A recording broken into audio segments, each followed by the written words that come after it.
Bonsoir, Namaskar. Un certain nombre de visages du soi qui échangent avec ce serviteur lui font part de difficultés rencontrées. Ils ont beau prier, méditer, répéter les noms du Seigneur, faire des dons, consacrer toutes leurs actions à ce qui est, rien ne semble fonctionner. Le souvenir du soi reste une perspective lointaine, semblant inatteignable. Du point de vue de la vie relative, les difficultés de tous ordres, affectives, financières, corporelles, semblent s'accumuler.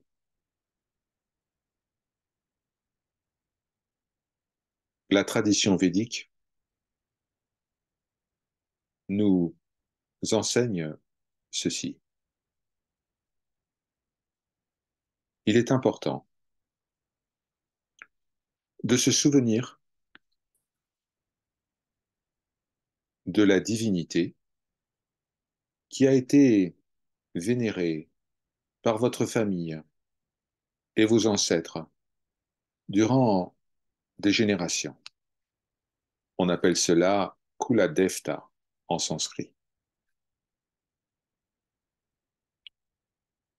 Honorer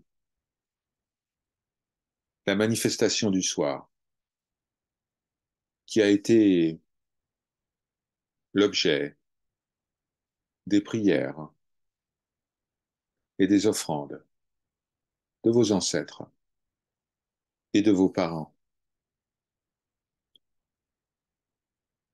Dans le contexte européen, il est bien sûr question de Jésus, de Marie, mais aussi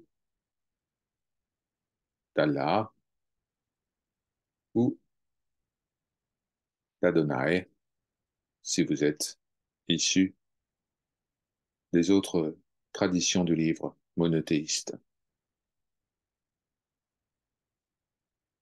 Il est donc important de continuer ou de reprendre l'adoration de la Kula Devta, de la divinité de votre lignée, en se prosternant et en pensant à l'image du Seigneur qui a été l'objet de la vénération de vos ancêtres. En ce qui concerne ce serviteur,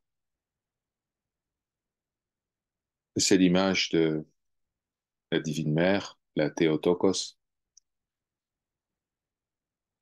la Mère du Christ,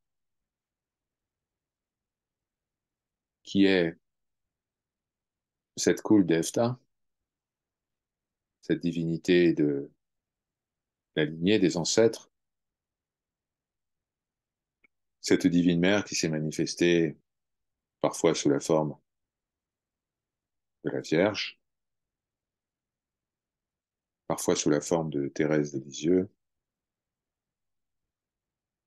et principalement sous la forme de la Théotokos, de celle qui porte le Messie. Un deuxième point important est de toujours tenir ses promesses vis-à-vis du Seigneur. Les promesses humaines, vous le savez, n'engagent que ceux et celles qui les écoutent. Mais une promesse faite à ce qui est a une importance absolument sacrée. Si cette promesse a été faite par l'un de vos parents ou l'un de vos ancêtres, et que vous aviez connaissance de cette promesse, alors accomplissez cette promesse au nom de vos ancêtres et de vos parents.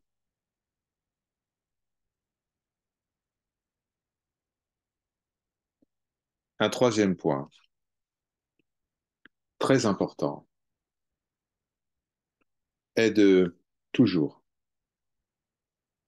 toujours honorer le Seigneur Ganesh.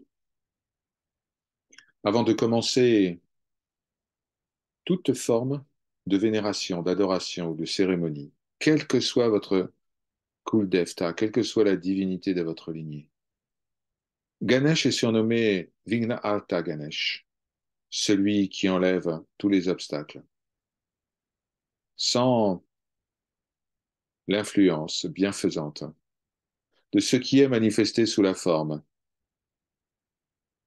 du Seigneur Ganesh, les obstacles continueront à se présenter dans le champ de conscience et surtout à sembler infranchissables. Ganesh guide les yeux du cœur vers la seule réalité,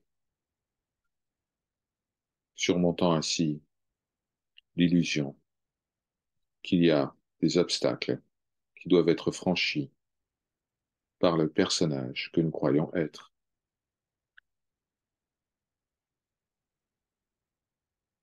Un quatrième point est, lorsque vous donnez de votre temps, vous donnez de l'argent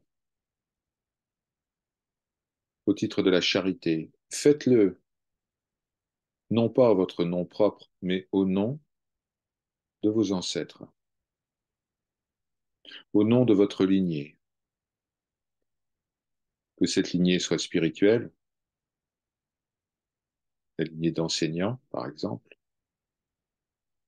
ou que cette lignée soit familiale. Enfin, prenez soin de vos parents. Prenez soin des aînés de votre famille, même si les relations ont été compliquées, même s'il y a du ressenti. Prenez soin de vos parents. Ils sont pour vous comme la lune et le soleil. Ils sont l'image la plus proche, la plus familière du divin. Aimer le Seigneur sans aimer ses parents, quelles que soient les actions qui ont pu être imputées au personnage, eh bien, ce n'est pas la manière juste de faire. Récapitulons.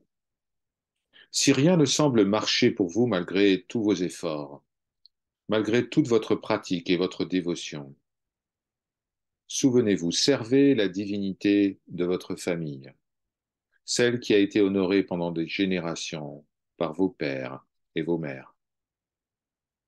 Tenez toujours vos promesses vis-à-vis du Seigneur. Si vous avez promis d'amener ou d'allumer un cierge, par exemple, à un endroit précis, pour la mémoire d'un tel, faites-le. Pensez, pensez toujours à honorer le Seigneur Ganesh avant toute autre divinité. Donnez, donnez au nom de vos ancêtres, pas simplement de vous-même. Et enfin, aimez, aidez et servez vos parents, qui sont l'image la plus proche et la plus familière du divin. Allez au-delà des personnages qui sont joués dans la pièce et reconnaissez la nature essentielle et divine qui se manifeste au travers du soleil, votre père, et de la lune, votre mère. Par sa grâce, Om Shanti, Shanti, Shanti.